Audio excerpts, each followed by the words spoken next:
मेरा नाम है मिस्त्री रश्मिका राजेश है। चलो हम भारत देश के उत्तर प्रदेश राज्य के प्रयागराज शहर में 144 साल का होने वाला महाकुंभ मेले में चलते हैं। अभी तो महाकुंभ मेला प्रयागराज में 13 जनवरी से 26 फरवरी तक ही आयोजित है, लेकिन ये महाकुंभ मेला का छोटा प्रतिबिंब का आयोजन कनाडा के टोरंटो शहर में मेरे घर पे तैयार किया है, जिसका आप जरूर से दर्शन का लाभ लें। इस महाकुंभ मेला का कितना पवित्र महाकुंभ है, उसमें आप जरूर से पधारें। इस महाकुंभ मेले में दुर्वासा ऋषि ने इंद्र को शाप देते हुए दिखाया है। उसका कारण है ऋषि ने इंद्र को भेंट स्वरूप माला दी। वो माला इंद्र ने हाथी को पहना दी। हाथी ने पांव नीचे कुचल कर तोड़ डाली। इसी तरह अनादर हुआ। देवों को धन से वंचित रहने का श्राप दिया। फिर से धन की प्राप्ति के लिए देवगण ब्रह्मा, विष्णु और शिव जी के पास जाके समाधान मांगे। तभी त्रिदेव ने अमृत मंथन की सलाह दी। यहाँ अमृत मंथन दिखाया है, जिसमें मंदराचल पर्वत मथनी के रूप में बने, नागराज वासुकी रस्सी के रूप में बने और मथनी अच्छे से हो और पर्वत स्थिर रहे, इसलिए विष्णु कछुए के रूप में कश्यप का अवतार लिए है, वो दिखाई दिया है। और ये मंथन क्षीर सागर में हुआ। उसमें मुख की ओर, नाक की मुख की ओर दानवगण है और पूंछ की ओर देवगण है। उस मंथन में साक्षी रूपी नारद मुनि थे। उस मंथन से 14 रत्न निकले, वो दिखाया है, जिसमें बीच में अमृत कलश निकला है।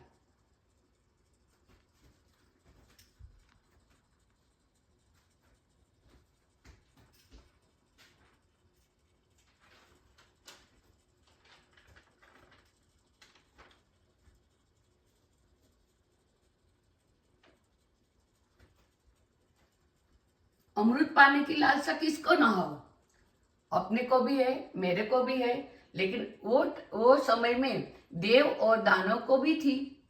उस अमृत कलश को पाने के लिए 12 दिन तक युद्ध हुआ। उस युद्ध में अमृत कलश में से केवल पृथ्वी के भारत के इन 4 स्थानों पे अमृत के बूंदे गिरी। वो थी हरिद्वार, प्रयागराज, उज्जैन और नासिक। वो स्थान 4 शिवलिंग में दिखाया है और उसके नीचे सारी माहिती लिखी गई है। कौन से समय में, कौन सी नदी के तट पर कितना कुंभ मेला होता है, वो भी लिख के रखा है। उस अमृत मंथन में से पहले कौन सा अमृत निकला, उसमें सारे उसकी नामें लिखी है यहाँ पे। उसमें कालकूट विष निकला, कामधेनु गाय निकली, उच्चेश्वा घोड़ा निकला, ऐरावत हाथी निकले, कौस्तुभ रत्न निकले, कल्पवृक्ष निकले, अप्सरा रंभा निकली, लक्ष्मी देवी निकली, वारुणी देवी निकली, चंद्रदेव निकला, पारिजात वृक्ष निकले, पंचजन्य शंख निकले, धन्वंतरी निकली और अंत में अमृत कलश निकला। आप सोचते होंगे कि अमृत निकले, रत्न निकले, उसका अपना जीवन में क्या महत्व है, वो सारी उसकी जानकारी दी है।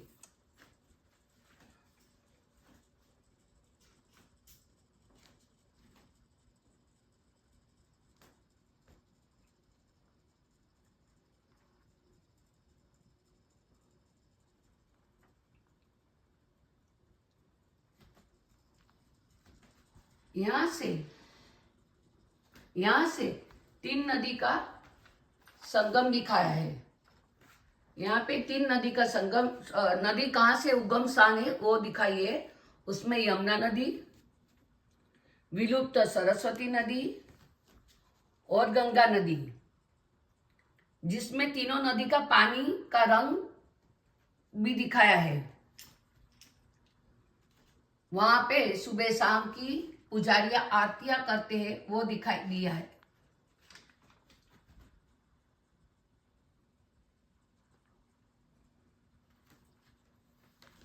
वहां पे 13 अखाड़े हैं। कुंभ मेले में 13 अखाड़े को लाभ लेते हुए सुने हो, लेते हो लोग। उसमें किन्नर लोग जो बहुचरा माता के भक्त है उसको भी लाभ दिए, वो दिखाया है।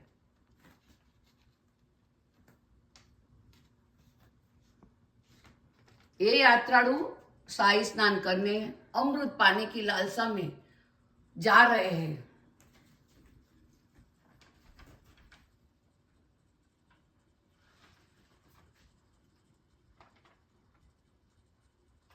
उसका लक्ष्य है केवल अमृत पाना, शाही स्नान करना, कुंभ मेले में जाना।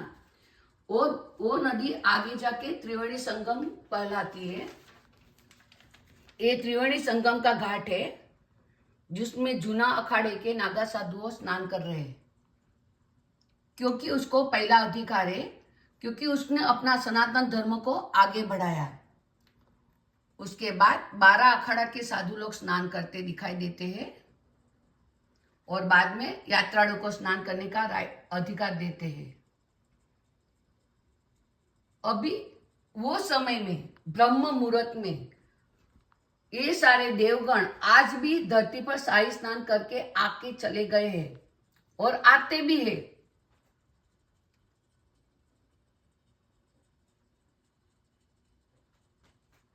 तो फिर हम क्यों घर पे बैठ के शाही स्नान ना करें?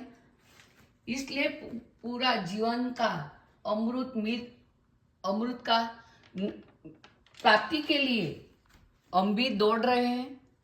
यहीं पे सुबह शाम की घाट पे आरतियां होती है, वो भी दिखाई दिया है। सारे जीवन की प्राप्ति लेके सारे अमृत अपने को प्राप्त होने के बाद यात्रालु वो अपने घर हर हर गंगे का जय घोष लगाते हुए वापिस आ रहे हैं।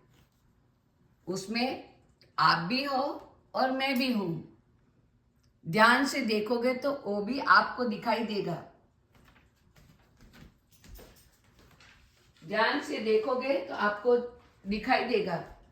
अमृत पाके हर हर गंगे का जय घोष लगा के यात्रालु वो चले ही जा रहे। यहाँ